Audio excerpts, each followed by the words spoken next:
So welcome students. So in this question you're given that f of a is equal to g of a is equal to k and limit extends to a, f of a g of x minus f of a minus g of a f of x plus g of a divided by g of x minus f of x is equal to 4. And if that is so, what is the value of k? In a very straightforward question. So in this limit, if you substitute x is equal to a, you can see that the numerator is equal to 0 and the denominator is also equal to 0, g of a minus f of a.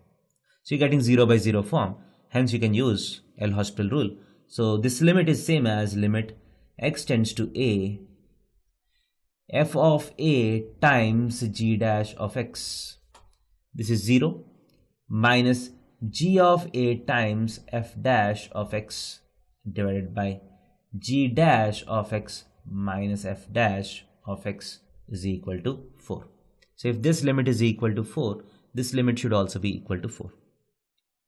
Now, in the question, it is explicitly given that the differentiations of g of x and f of x are different. They're not same at any value, especially at x is equal to a. So if you put x is equal to a now in the denominator, g dash of a minus f dash of a, this term is not equal to 0. Hence, this term should also be not equal to 0 and the limit is equal to 4. So this has, the numerator has to tend to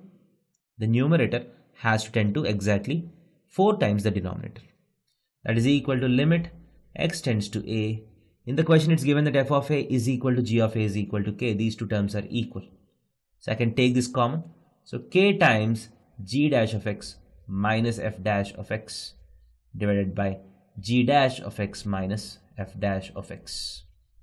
So these two gets cancelled, is equal to k is equal to 4. Hence k has to be equal to 4. Option A is the right answer. Thank you.